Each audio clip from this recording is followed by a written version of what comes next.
Welcome to Lobby Stories. Chapter 1. The Hospital Scene. When I opened my eyes, the first thing I noticed was the sterile smell of antiseptic and the cold, white walls surrounding me. My name is Mark, and the only thing I know for sure is that I am 27 years old. Everything else is a blank slate, as if someone wiped my memories clean. I didn't know how I ended up here, what happened to me, or even what I was feeling. It was as if all emotions had been drained from me, leaving nothing but a hollow emptiness. A nurse gasped as she saw me awake, and within minutes, a doctor rushed in, his expression a mix of surprise and concern. He explained that I had been in a severe accident while trying to save the daughter of one of the richest men in the city. The impact was so great that I had lost my memory. With no identification, no phone, and no one to claim me, the doctors were at a loss as to who I really was. Just then, a beautiful girl with pale skin entered the room. Her eyes were swollen and red, as if she had been crying for days. She walked towards me, her hands trembling, and sat beside me. Gently, she took my hand in hers, her touch warm against my cold skin. "Thank you for saving her life," she whispered, her voice cracking with emotion. But her gratitude was met with nothing but the blank stare of a man who didn't know who he was, let alone who she was. Seeing my cold, expressionless face, her eyes welled up with tears. She turned to the doctor, her voice trembling as she asked something I couldn't quite make out. I watched as she left the room, her sobs echoing faintly from the hallway. I couldn't help but wonder, who is she? Why is she crying? Do I know her?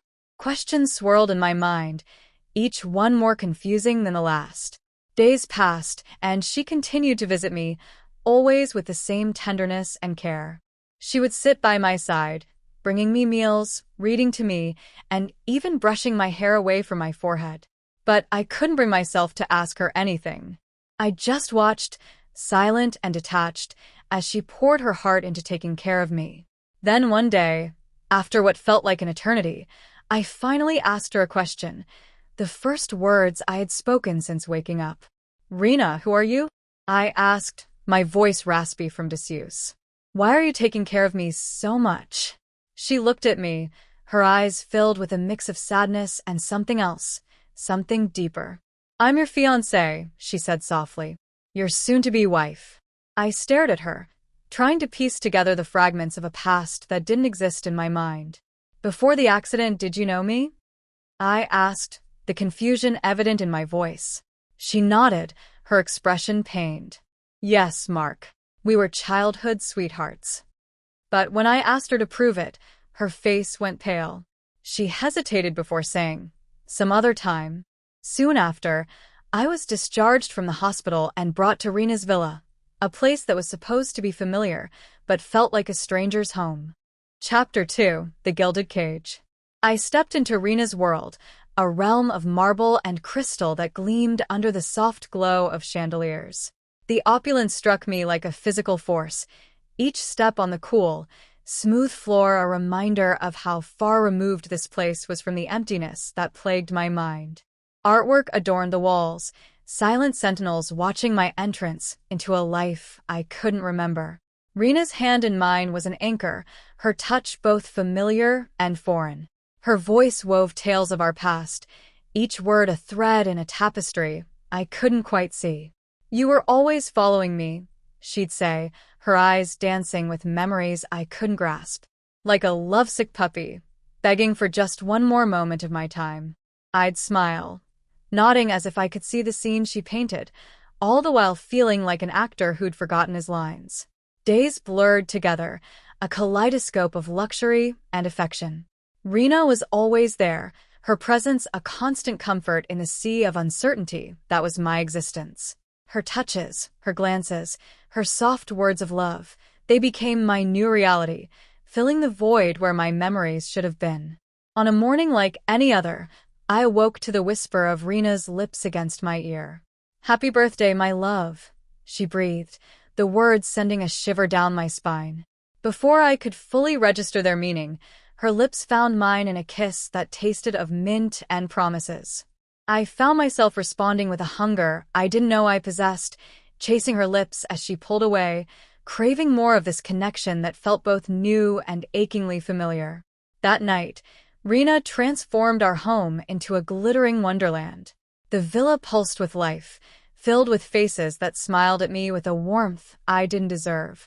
Their eyes seemed to see right through me, past the facade of the man they thought they knew, to the lost soul underneath.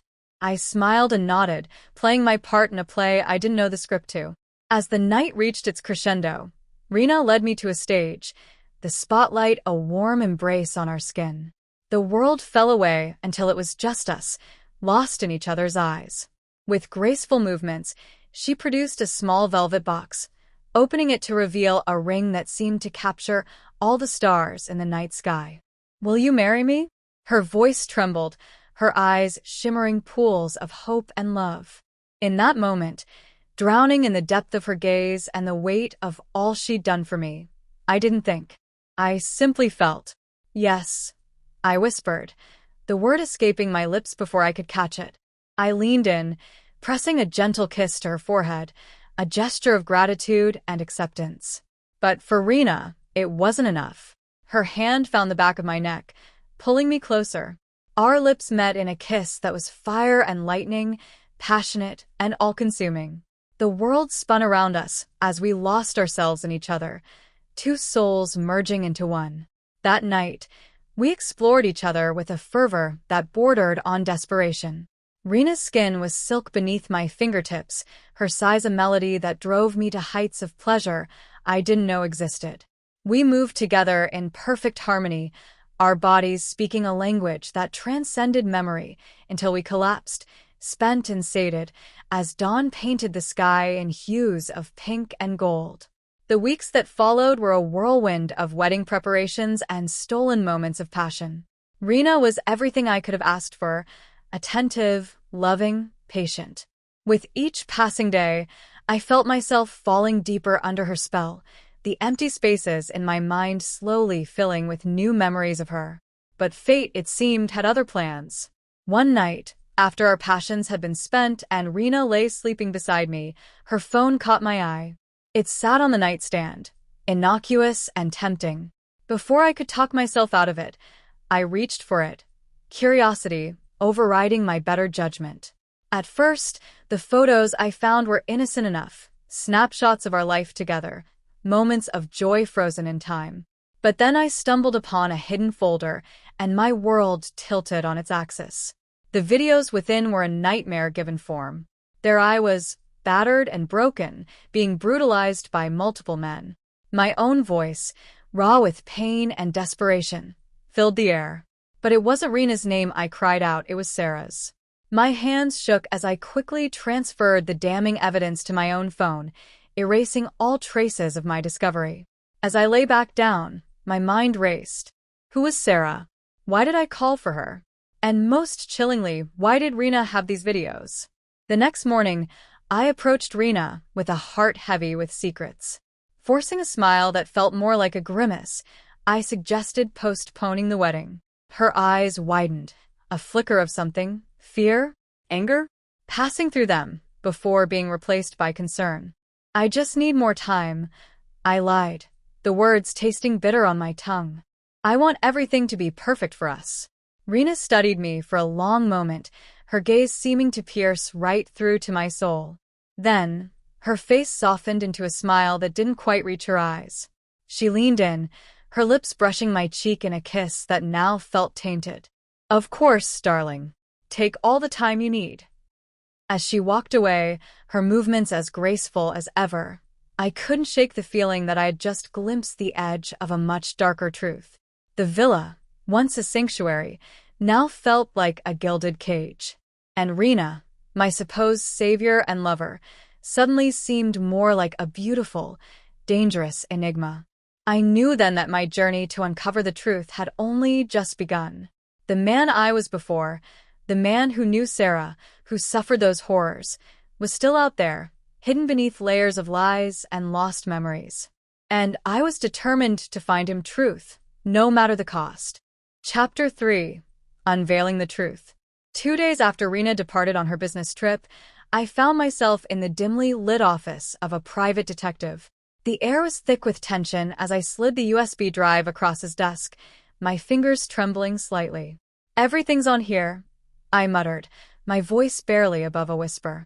The detective, a grizzled man with deep-set eyes that had seen too much of the world's darkness, nodded solemnly. He inserted the drive into his computer, and for the next hour, we sat in silence as he meticulously combed through the video evidence I had painstakingly gathered. Finally, he leaned back in his chair, a knowing look etched across his weathered features. "Be patient," he advised, his voice gravelly yet reassuring. "This might take some time, but we'll get to the bottom of it. Wait for my call." Days crawled by, each one stretching into an eternity of anxious anticipation. Just when I thought I couldn't bear the suspense any longer, a thick manila envelope arrived at my doorstep. With shaking hands, I tore it open, and a cascade of photographs and documents spilled onto my coffee table. The first photo made my breath catch in my throat. It was a faded image of a young girl, unmistakably Rena, being held by a woman in a maid's uniform. Beside them stood a man I recognized from old family portraits, Rena's father. My eyes darted to the accompanying report, its clinical language a stark contrast to the emotional turmoil brewing inside me. Subject: Rena. Status: illegitimate child of Hiroshi. Mother: Yumi, former household maid. The truth hit me like a physical blow. Rena, the woman I had married, was not who she claimed to be. She was the product of an affair, accepted into the family when she was just 5 years old. But why had this information been hidden? And what did it have to do with me? As I sifted through more documents, another photograph caught my eye. This one showed a younger version of myself, hand in hand with a beautiful young woman I didn't recognize. The intimacy between us was palpable, even through the glossy paper. The caption read, "Mark and Sarah, true love." Sarah. The name triggered a flood of memories, long suppressed but now bursting through the dam of my amnesia. Images flashed through my mind in rapid succession: stolen kisses in a cherry blossom grove, whispered promises under starlit skies, tearful goodbyes at a train station. Sarah had been my fiancée, the love of my life. But where was she now? And how had I ended up married to Rena instead? With mounting dread, I dove deeper into the pile of documents. What I uncovered next chilled me to my very core. The story stretched back to my childhood, to a time I had thought lost forever. I was 10 years old when I first overheard the conversation that would change everything. It was late at night, and I had crept downstairs for a glass of water. As I passed my father's study, I heard hushed voices, my father's and a woman's. Curiosity got the better of me, and I pressed my ear to the door. "We did it, Yumi," my father's voice, thick with an emotion I couldn't quite place. "We're finally free." The woman, Yumi, Rena's mother, let out a soft laugh. "It wasn't easy, but it was worth it. That which is gone, and now we can be together openly." "And little Akira will never know," my father replied. "As far as he's concerned, his mother died in childbirth. He'll never suspect we had a hand in her departure." I stumbled back from the door, my mind reeling. They had killed my mother. My own father and his mistress had murdered her, all for the sake of their illicit affair and my father's fortune.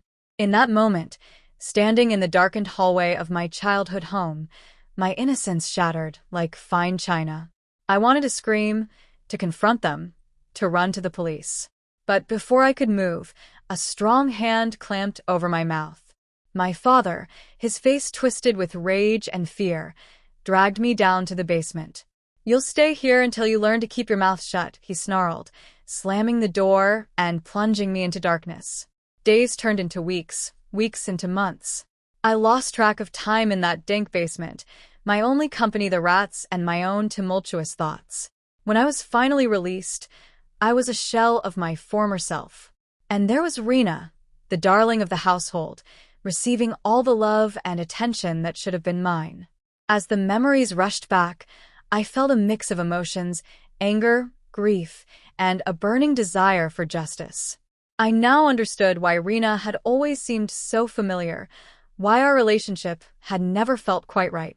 She wasn't just my soon-to-be wife. She was my stepsister, the daughter of the woman who had helped murder my mother. But one question still burned in my mind. What had happened to Sarah? And how had I ended up in this twisted farce of a marriage? With renewed determination, I gathered the scattered documents. The truth was finally within my grasp, and I wouldn't rest until I uncovered every last secret, no matter how painful it might be. Chapter 4. A Decade in the Shadows. The dank, musty air of the basement became my world at the tender age of 10. As I huddled in the corner, shivering against the cold concrete, I could hear the muffled sounds of laughter and life above me. My father's voice, once warm and comforting, now rang hollow as he showered Rena with affection and praise. It was as if I had ceased to exist in his eyes, fading into the shadows like a forgotten toy. Rena, emboldened by our father's favoritism, turned my existence into a cruel game. Each day brought a new form of torment, her footsteps on the basement stairs heralding another session of pain and humiliation. She taunt me with stories of the outside world, of the life I was missing, her words cutting deeper than any physical blow. "Poor little brother," she'd sneer, her eyes glinting with malice in the dim light. "If only you were wanted, if only you weren't such a disappointment." Her visits became a twisted routine, as regular and relentless as the dripping of water from the leaky pipes overhead. I learned to steel myself against her cruelty, to retreat into the recesses of my mind where she couldn't reach me. But even there, in the sanctuary of my thoughts, her poison seeped in. One particularly frigid night, when the winter chill had seeped into the very foundations of the house, Rena descended the stairs with a bucket of ice water. The sound of sloshing liquid sent a spike of fear through me even before I saw her malevolent smile. "Time to wake up, little brother," she crooned, her voice dripping with false sweetness. Before I could react, she doused me with the freezing water. The shock stole my breath away, leaving me gasping and shivering on the cold floor. "Maybe this will wash away some of your bad luck," Rena sneered, kicking the empty bucket aside as she left. The days that followed were a blur of fever and pain.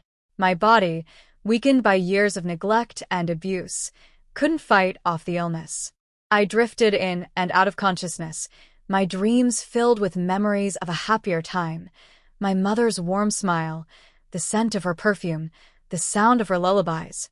It was during one of my father's routine visits, sessions where he'd remind me of my place with his fists, that he realized the severity of my condition. For a moment, as he looked down at my shivering form, I saw a flicker of something in his eyes. Was it concern? Guilt? Whatever it was, it spurred him into action. The next thing I knew, I was being rushed to the hospital. The bright lights and antiseptic smell were almost overwhelming after years in the dimness of the basement. For 20 days, I floated in a haze of medication and fitful sleep.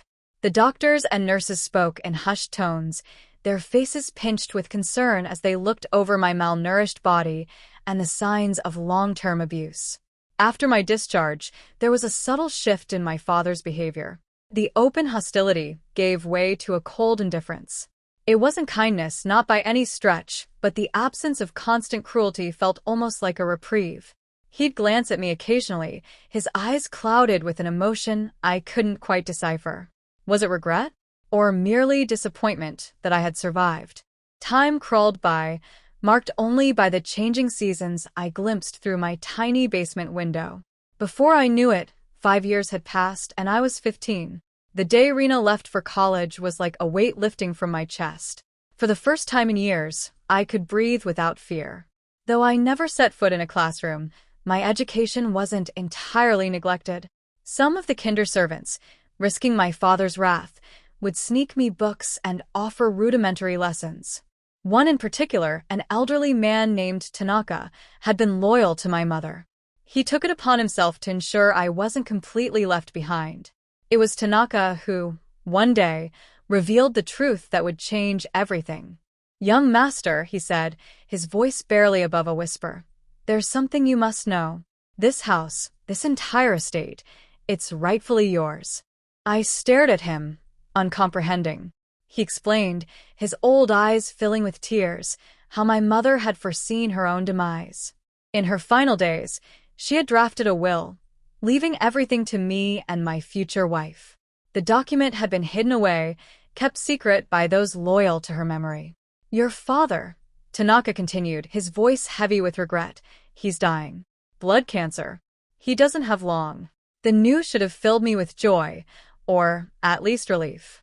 Instead, I felt oddly hollow. The man who had tormented me for so long was facing his own mortality, and I couldn't muster a single emotion. 2 months later, the house was abuzz with preparations for Rena's birthday. It was to be a grand affair, a stark contrast to the quiet, lonely days I had endured in the basement. For the first time in years, I was allowed upstairs, blinking in the bright sunlight that streamed through the windows. As I stood in the shadows, observing the life I had been denied, I saw her. Among Rena's entourage was a girl who stood out like a ray of sunshine in a storm. Sarah, I later learned, was her name. An orphan who had earned her place in Rena's prestigious college through sheer brilliance and determination. Sarah moved through the crowd with a quiet grace, her eyes bright with intelligence and kindness. She seemed oblivious to Rena's condescending treatment, maintaining her dignity even as she was relegated to the role of an errand girl. In that moment, as our gazes met across the room, I felt something stir within me. It was a feeling I had almost forgotten: hope. Sarah represented everything pure and good in a world that had shown me only cruelty. And though I knew nothing about her, I knew with certainty that she would change my life forever. As the party continued around us, I made a silent vow. No matter what it took, I would reclaim my birthright, and I would find a way to connect with Sarah. The years of darkness were coming to an end, and a new chapter was about to begin, one where I would finally take control of my own story. Chapter 5: The Return of Sarah. In the shadows of Rena's watchful gaze, Sarah and I found moments to connect. Our conversations, stolen whispers in forgotten corners of the sprawling estate, blossomed into a friendship that felt both new and achingly familiar. Sarah's gentle smile and kind eyes stirred something deep within me, awakening memories that danced just out of reach. But our time was fleeting. As summer waned, Sarah announced her departure for further studies. My heart, only just beginning to remember how to feel, clenched painfully at the news. On the eve of her leaving, we met in the garden, the air heavy with the scent of roses and unspoken words. Sarah's eyes shimmered in the moonlight as she leaned in, her lips brushing against my cheek in a kiss that felt like a promise. "Wait for me," she whispered, her breath warm against my skin. "I'll come back for you." As she walked away, I touched my cheek, her kiss still tingling on my skin. "I'll wait," I vowed to the night air, my words carried away by the gentle breeze.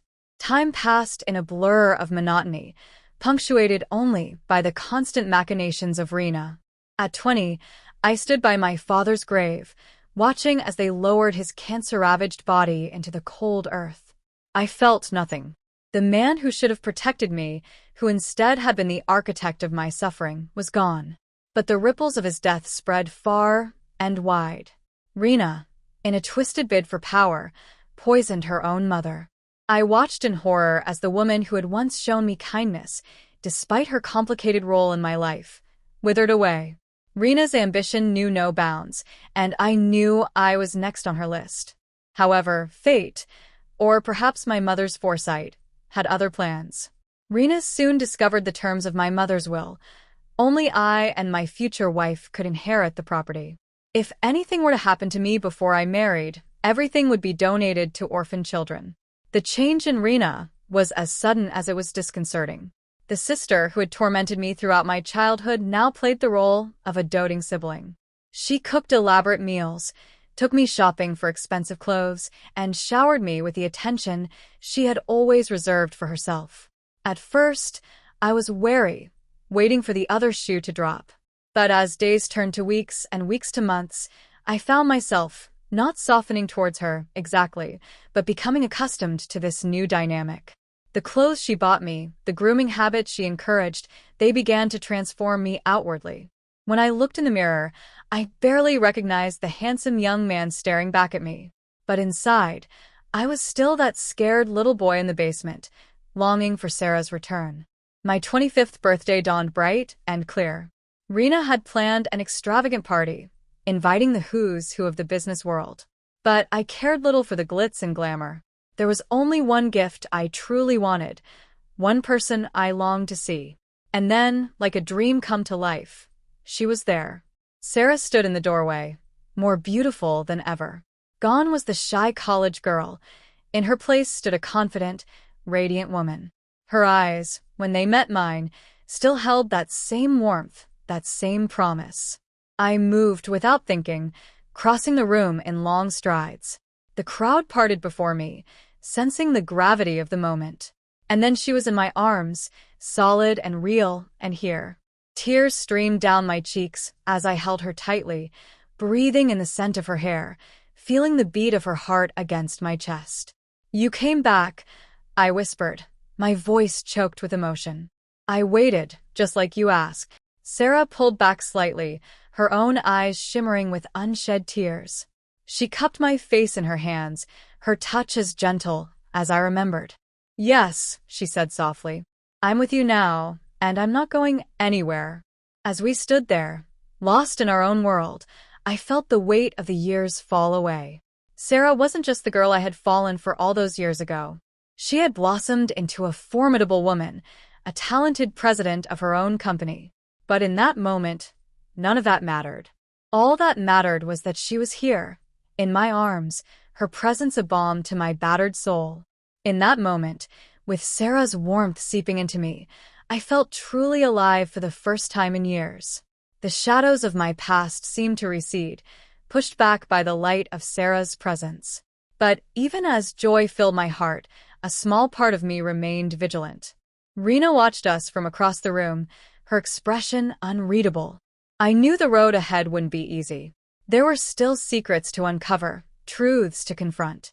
Yet with Sarah by my side, I felt ready to face whatever challenges lay ahead. Our story, I realized, was just beginning. And this time, I was determined to write it on our own terms. Chapter 6: Sarah's Love and Mark's Confession. I was elated when Sarah and I got back together, but not everyone shared our happiness. Rena, who had always been a close friend, began to look at us with a grim, cold, and angry expression. It was as if she had lost something precious. From that day, Sarah and I started spending more time together, and over the next year, our relationship grew even stronger. As our bond deepened, I began to plan a proposal. I bought a ring, excited to take the next step with Sarah. However, Rena saw me with the ring and smiled, asking, "Who's the lucky girl?" Her caring gestures over the years had led me to believe she had changed, but I was wrong, terribly wrong. The night before I planned to propose to Sarah, I was kidnapped by some goons. For weeks, they beat me daily, leaving me battered and broken. Then, one day, I overheard them talking about their boss, discussing how they planned to prepare a gift. They washed me and changed my dirty, blood-stained clothes. The next day, Rena walked in with a smile on her face, holding a marriage certificate. She asked me to sign it. I was in shock, realizing that I had been a fool to believe she had changed. Rena, with a twisted grin, said, "I thought I could win you over with love, but you betrayed me." She screamed like someone who had lost their sanity. Then she showed me a video call on her laptop.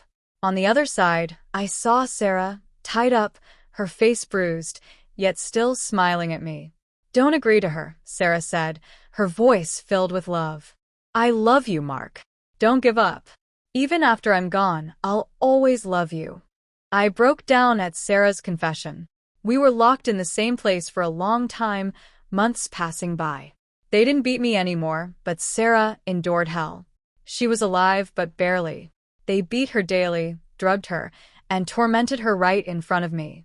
Rena kept demanding that I sign the marriage certificate, but Sarah's words kept me from giving in. One day, Sarah died before my eyes, and I couldn't do anything to save her. Chapter 7: The Accident. The months that followed Sarah's death were a blur of darkness and despair. I felt like a ghost, a body without a soul, wandering through a life that had lost all meaning. Each day bled into the next, with nothing to distinguish one from another. The weight of my grief was suffocating, and the memories of Sarah's suffering haunted my every waking moment. My heart was a hollow void, echoing with the pain of all that had been taken from me. When my 27th birthday arrived, I was barely aware of it. The date meant nothing to me, just another reminder of the time that had passed since I lost everything. But Rena, in her twisted way, decided it was a day worth celebrating. She untied me, her voice sweet with false cheer as she spoke of a birthday celebration. I knew better than to trust her, but I also knew that this might be the only chance I had to escape. My body was weak from months of captivity, but the desperation to be free ignited a spark of strength within me. As soon as I was untied, I bolted for the door. My heart pounded in my chest as I burst outside, the cold mountain air hitting me like a slap to the face. I looked around wildly and realized I was in the middle of a vast, desolate mountain range. The towering peaks loomed over me, their jagged edges cutting into the sky. There was no clear path, no sign of civilization, just endless wilderness. But I couldn't afford to think. I had to run. I sprinted toward the woods, my legs burning with the effort. Every step was a battle against the exhaustion that weighed me down, but fear and desperation drove me forward. The forest loomed ahead, its thick canopy promising some semblance of cover. If I could just make it into the trees, maybe I could hide, maybe I could find a way out of this nightmare. But Rena was fast. She realized what I was doing almost immediately, and I could hear her furious shouts behind me as she gave chase. The ground was uneven, and I stumbled more than once, but I forced myself to keep moving. I could feel her getting closer, and panic surged through me. Suddenly, Rena was upon me. She tackled me to the ground, her nails digging into my skin as she dragged me back. I fought against her with everything I had left, but I was no match for her rage. She was screaming, a torrent of words I could barely comprehend, but the fury in her eyes was unmistakable. In one swift, terrifying motion, she picked up an iron rod that had been lying in the dirt and raised it high above her head. I barely had time to react before she brought it down with all her strength. The blow landed squarely on my head, and pain exploded through my skull. The world around me spun violently, the trees and mountains blurring together as the ground seemed to tilt beneath me. I felt myself slipping away, the edges of my vision darkening as I collapsed to the ground. The last thing I heard was Rena's ragged breathing, her voice twisted with satisfaction as everything went black. When I awoke, I was in a hospital bed, surrounded by the sterile smell of antiseptic and the distant hum of machines. My head was bandaged, and every movement sent sharp pain shooting through my skull. The doctors said I saved a girl's life from car accident. They said it was a miracle I had survived, but I didn't feel fortunate. In fact, I didn't feel much of anything. The blow to my head had taken more than just my consciousness. It had taken my memories. I woke up not knowing who I was, where I was, or what had happened to me. The days that followed were a haze of confusion and frustration as I tried to piece together the fragments of my life. I couldn't remember Sarah, or Rena, or the horrors I had endured. I was a man without a past, drifting through a present that felt foreign and empty. But now, in present day, a month left in Rena and my marriage.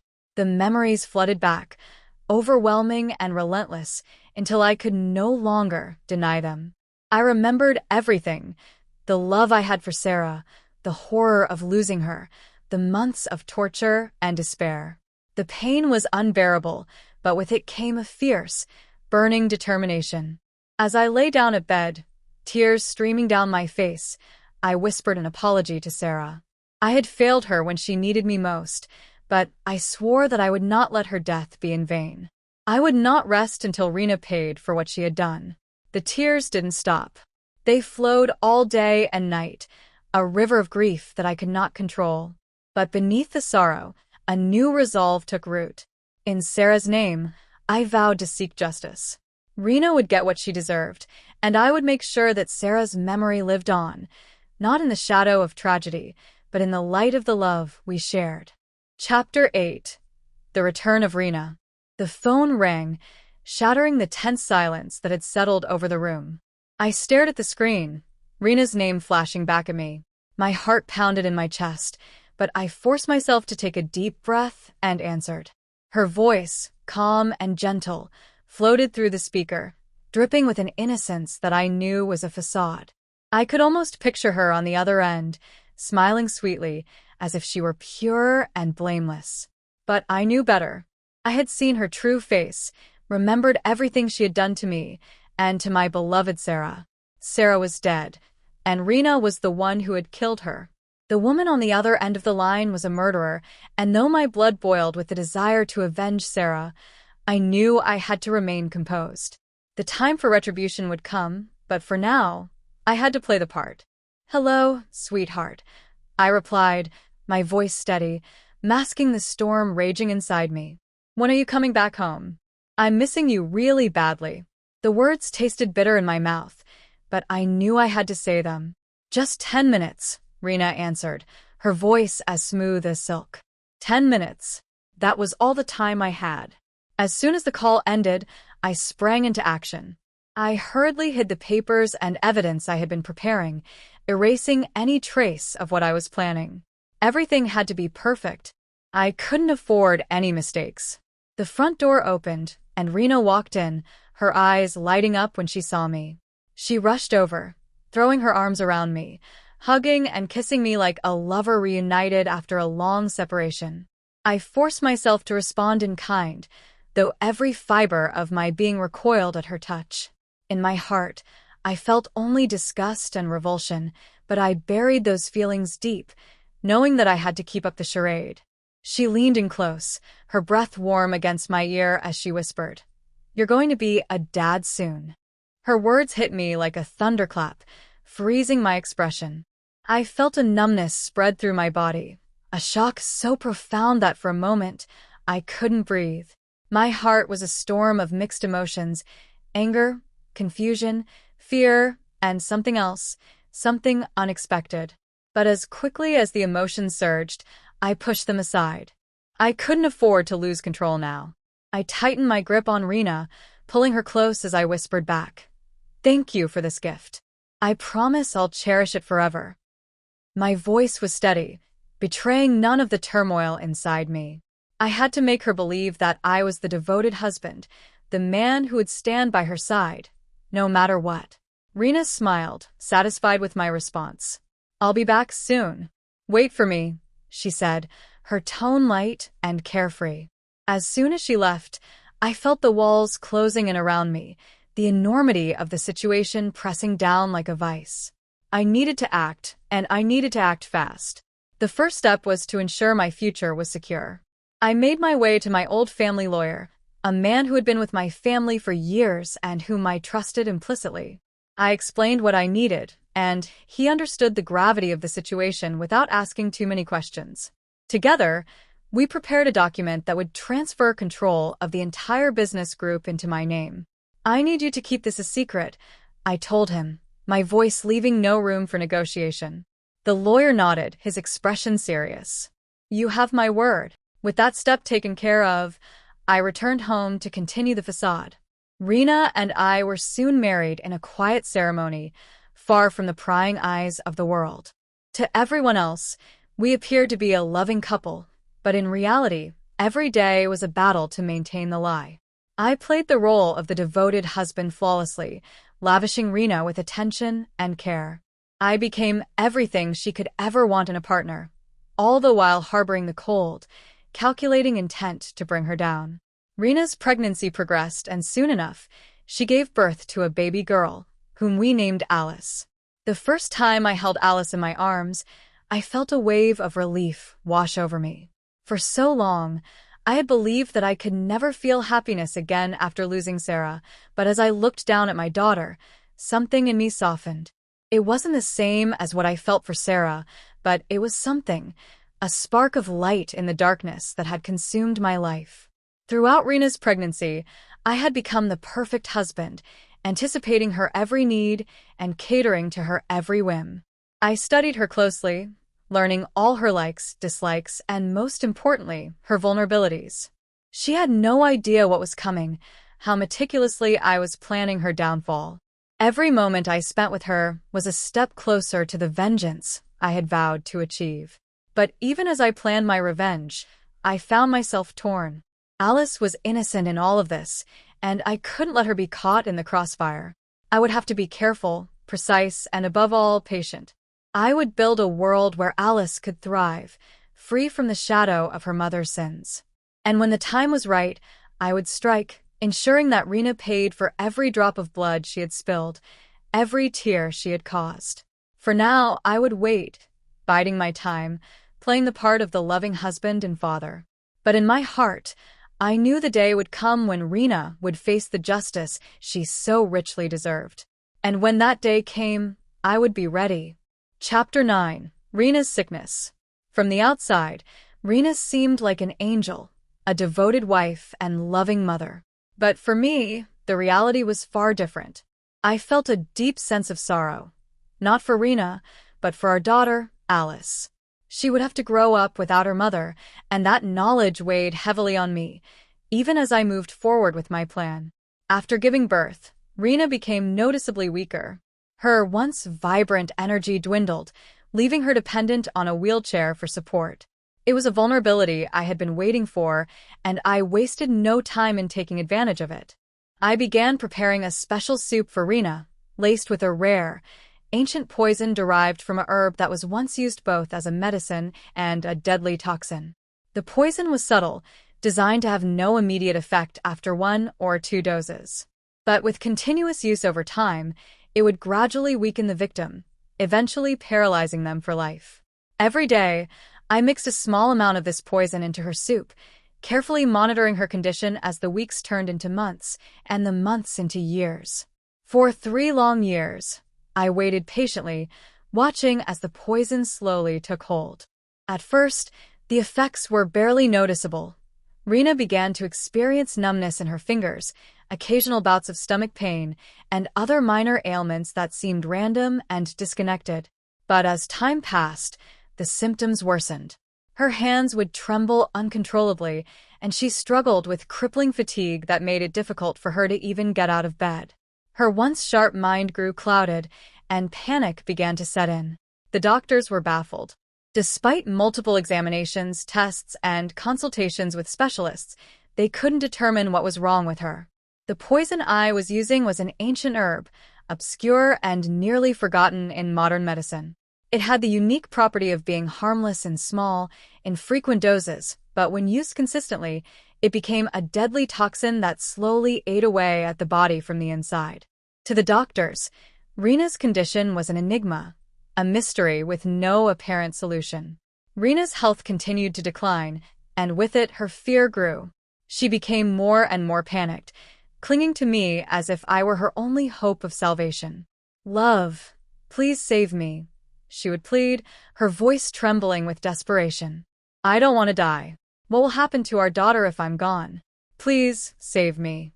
It took all my self-control to keep from laughing in her face. The irony of her begging me for help, when I was the one orchestrating her demise, was almost too much to bear. But I maintained my composure, my acting flawless as I teared up and reddened my eyes to portray a pitiful expression of concern. "It's okay, love," I would whisper, my voice soft and soothing. "I'm here. Don't panic. Our daughter has her dad, and she will never be alone. You don't have to worry about a thing." Inside, I was laughing, a cold, bitter laugh that echoed in the darkest corners of my heart. Rena had no idea how deeply she had been betrayed, how far my hatred for her had driven me. As Rena's condition worsened, I made the decision to stop Alice from visiting her mother. Alice was a good, obedient child, and she didn't question my decisions. I told her that her mother needed rest, that she was too ill to have visitors, and Alice accepted it without complaint. Despite everything, one thing was undeniable. Rena loved Alice with an intensity that bordered on obsession. Even during the early days of her illness, when she was still capable of working, Rena would sometimes spend up to 18 hours at the company. But if Alice so much as caught a fever, Rena would drop everything, canceling meetings and abandoning work to rush home and care for her daughter. Her devotion to Alice was genuine, but it didn't change the fact that Rena was a monster. As I watched Rena deteriorate, I felt a strange mix of emotions. There was satisfaction, certainly, in seeing her suffer the consequences of her actions. But there was also a hollow emptiness that nothing could fill. The revenge I had so meticulously planned was unfolding exactly as I had intended, yet it brought me no real joy. Sarah was still gone, and nothing I did could change that. The poison was taking Rena's life, slowly but surely, but with each passing day, I found myself questioning whether it was enough. Yet I continued. I had come too far to turn back now. Rena's end was near, and when it finally came, I would be ready to watch her take her last breath, knowing that she had brought this fate upon herself. And then, perhaps, I could finally find some semblance of peace.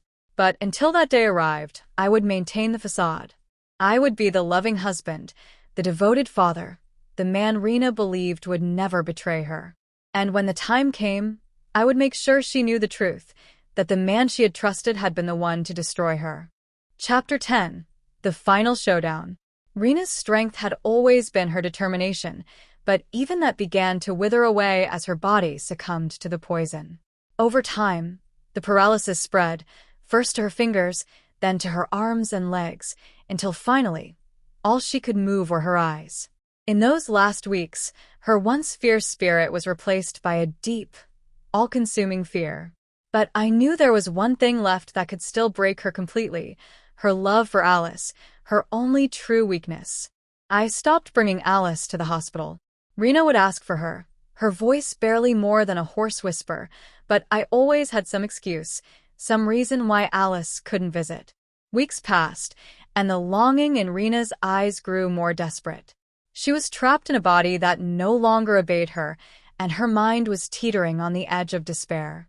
The doctors, clueless as to the true cause of her illness, could do nothing but watch as she slowly withered away. One afternoon, when I was sure the room was empty of everyone but Rena and me, I leaned in close to her ear, close enough that she could feel my breath against her skin. "Babe," I whispered, my voice dripping with mock affection. "I mean stepsister." Surprise. I couldn't help myself. I burst into laughter, the sound echoing off the sterile walls of the hospital room. Rena's eyes widened in shock, the only part of her body still capable of movement. Tears welled up, spilling over and tracing down her cheeks. I could see the panic in her gaze, the horror of realization as she pieced together the truth. I could almost hear her thoughts, the questions she couldn't voice, the desperate need to understand why I was doing this to her. But I wasn't interested in answering those questions. I wanted her to suffer, to feel the same pain and helplessness that she had inflicted on me and Sarah. I smirked at her, watching as she cried silently, her eyes pleading with me for mercy that I would never give. She was like a living corpse, a body kept alive only by the flicker of consciousness behind those tear-filled eyes. I left her there, knowing that she was breaking apart inside, crushed by the weight of her own guilt and despair. But even as I reveled in her suffering, I knew that it was too late for any of this to truly matter. The truth had come out, but it hadn't brought me the satisfaction I had hoped for. All that was left was to finish what I had started. I decided to give Rena one final blow. I would bring Alice to see her, to say goodbye. It would be the last time they would ever see each other, and I wanted Rena to know it. I told Alice that her mother was very sick, but that seeing her would make her happy. I coached her carefully, telling her exactly what to say and do. "Mom will be so happy to see you, but remember, don't get too close. Just say bye-bye and let her rest, okay?" Alice, innocent and obedient, nodded, not fully understanding the significance of her words. The next day, I brought Alice to the hospital. As we entered Rena's room, I saw the shattered remnants of the woman who had once been so strong. She lay there, a broken shell of her former self, her eyes hollow and lifeless. But when she saw Alice, a flicker of something, hope, perhaps, ignited in her gaze. It had been months since she had last seen her daughter, and in that moment, I knew I was about to take away the last piece of her soul. "Babe," I said, my voice filled with false warmth, Look who's here to see you. It's been so long since you saw Alice, hasn't it?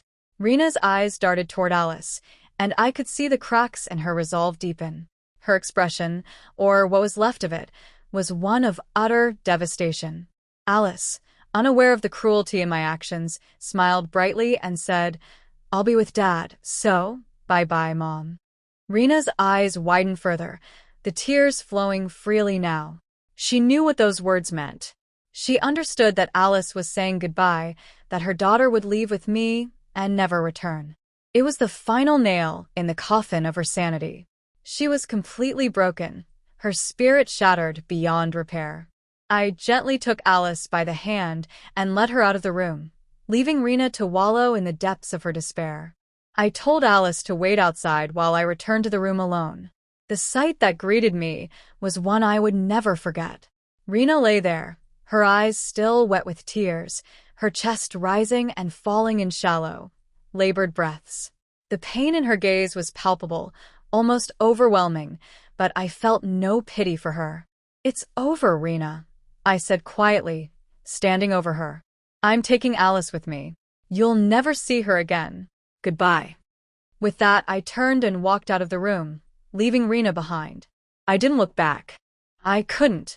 The woman who had once been my wife, my enemy, was now nothing more than a hollow vessel, devoid of everything that had once made her human. Alice and I left for the United States the next day. As we boarded the plane, I received a call from the hospital. Rena was dead. For a moment, I stood there, the phone pressed to my ear, listening to the doctor's voice on the other end. But I felt nothing. No joy, no relief, not even the satisfaction I had once craved.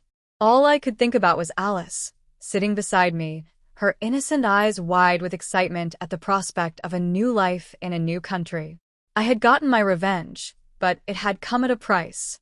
I had destroyed Rena, yes, but in doing so, I had also destroyed a part of myself. The darkness that had consumed me in my quest for vengeance was now a permanent part of me, a shadow that would follow me for the rest of my days. As the plane took off, I looked out the window, the world below growing smaller and smaller until it disappeared entirely. I closed my eyes, a single tear slipping down my cheek as I whispered a final goodbye to the past. And so, I flew away from the ruins of the life I had once known, leaving behind nothing but ashes and memories.